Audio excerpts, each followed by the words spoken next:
তাড়াতাড়ি হয়ে যায়। আজকে সকালের ব্রেকফাস্টে হচ্ছে ভাজা, বিট, গাজর, আলু, বিনস দিয়ে একদম নিরামিষ ভাজা বসিয়েছি। আর তার পাশাপাশি এদিকে আটাটাও প্রায় মাখা হয়ে গেছে। ওই 6:45 মতন ঘুম থেকে উঠেছি, ডোডো যেহেতু স্কুলে যাবে তাই তাড়াহুড়ো করে এই সমস্ত কিছু রেডি করতে হচ্ছে। আর এখন তো সত্যি কথা বলতে শীতকাল, গাছে ফুলের দেখা একদমই পাওয়া যায় না, হাতে গুনে একটা দুটো ফুটছে, এরপর তো আর ফুটবেই না। হাই, আমি মহুয়া, আর আমার নতুন একটি ব্লগে আপনাদের সবাইকে ওয়েলকাম। আজকে সোমবার, আর এখন থেকে আজকের ব্লগটা শুরু করছি। অনেকগুলোই জামা কাপড় ছিল, প্রায় ওই 1 গামলা মতন। আর এখন তো শীতকাল, শীতকালে কাচাও বেশি। আর কাচতে কাচতে পাশের একটা জেঠু আমাকে জিজ্ঞেস করছে যে এই মেয়ে, তোমার ঠান্ডা লাগে না? তো জেঠুকে বলছিলাম যে হ্যাঁ সোয়েটার তো পরেছি, বলে কান ঢাকুনি কেন? তো বলছিলাম কান ঢেকে আর কি কাজ করা যায় সংসারের বলুন? আমাদের গৃহবধূদের কি আর ঠান্ডা লাগলে, জ্বর আসলে বা শরীর খারাপ থাকলে কি চলে? যতই শরীর খারাপ হোক না কেন, যতই অসুবিধা থাক না কেন, আমাদের কিন্তু ঠিক সমানভাবে ঘড়ির কাঁটার সঙ্গে তাল মিলিয়ে সংসারের কাজগুলো করে চলে যেতে হয়। আমাদের কিন্তু কোনো বিশ্রাম নেই, কোনো ছুটিও আমাদের নেই। সমস্ত স্কুল, অফিস, কারখানাতে ছুটি থাকে, কিন্তু আমাদের হাউসওয়াইফদের কিন্তু কোনো ছুটি থাকে না। আমাদের কোনো রকম কাজের থেকে একটু অবসর নেওয়ার সময় নেই। ঘরে অন্য কারোর যদি শরীর খারাপ হয় তাহলে দেখবেন তাদের বসে থাকলে বা 1 দিন 2 দিন যদি তারা ঘর থেকে নাও বেরায় তাও কিন্তু চলে যায়।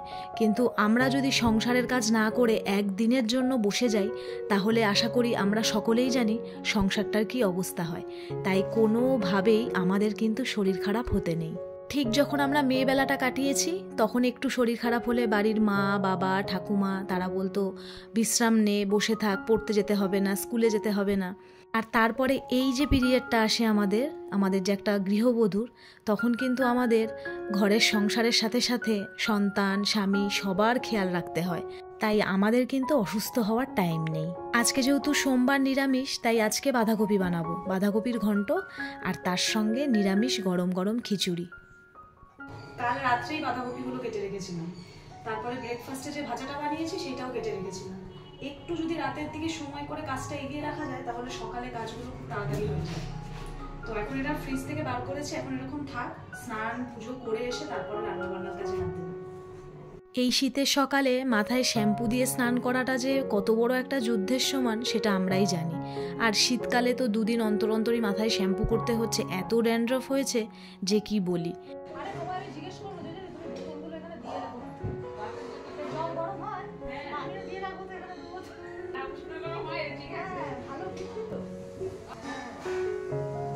মানুষের কিন্তু শেখার শেষ নেই। এই দেখুন মাথাটা মুছতে মুছতে পাশের বাড়ির ওই জেঠিমার সাথে গল্প করছিলাম।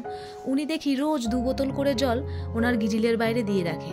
জিজ্ঞেস করবো করে আর করাই হয় না। আজকে জেঠিমা নিজেই বলল যে জলটা একটু গরম হলে খেতে নাকি খুব ভালো লাগে। তো আমি বললাম যে তাহলে আমিও তো দিয়ে রাখবো, কারণ শীতকালে জলগুলো এত ঠান্ডা হয়ে থাকে যে খাওয়াই যায় না। তাই শেখার কিন্তু কোনো বয়স, সময় কিচ্ছু লাগে না। আমরা যদি বুড়োও হয়ে যাই তাও কিন্তু শেখার অনেক কিছু আছে। যাই হোক, ওখানে আমার খিচুড়ি আর বাঁধাকপিটা হয়েই গেছে। আর তার পাশাপাশি এখানে বেগুনিটাও, মানে বেগুনগুলো কেটে রেখে দিয়েছি, একটু গরম গরম বেগুনি বানাবো, আর বেসনের ব্যাটারটাও গুলে রেখে দিয়েছি। তো খাওয়ার সময় ভাজবো বলে ভাবলাম রান্নাঘরের সমস্ত কাজগুলো সেরে নিই, যখন ওরা খেতে বসবে তখন একদম গরম গরম মানে ভেজে পাতে দেব। আর সত্যি কথা বলতে শীতকালে গরম গরম খিচুড়ি তার সঙ্গে বেগুনি খেতে কিন্তু অসাধারণ লাগে। প্রথমে ভেবেছিলাম নিরামিষ দোকান থেকে চপ কিনে নিয়ে আসবো, তারপর ভাবলাম যে না, দোকানের থেকে বরঞ্চ ঘরেই গরম গরম দুটো বানিয়ে নিই, ওটা স্বাস্থ্যকরও হবে আর খেতেও ভালো হবে। চলুন, আপনাদের সঙ্গে কথা বলতে বলতে আমার রান্নাঘরের সমস্ত কাজ হয়ে গেছে। এখন ওরা দুজনে খেতেও বসে গেছে, আমি চটপট করে বেগুনিগুলোও ভেজে নেব, আর তার পাশাপাশি আমার খাবারটাও বেড়ে নিলাম।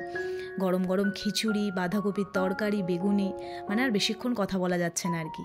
তাহলে চলুন, ভিডিওটা এখানেই শেষ করছি। দেখা করব নেক্সট ভিডিওতে।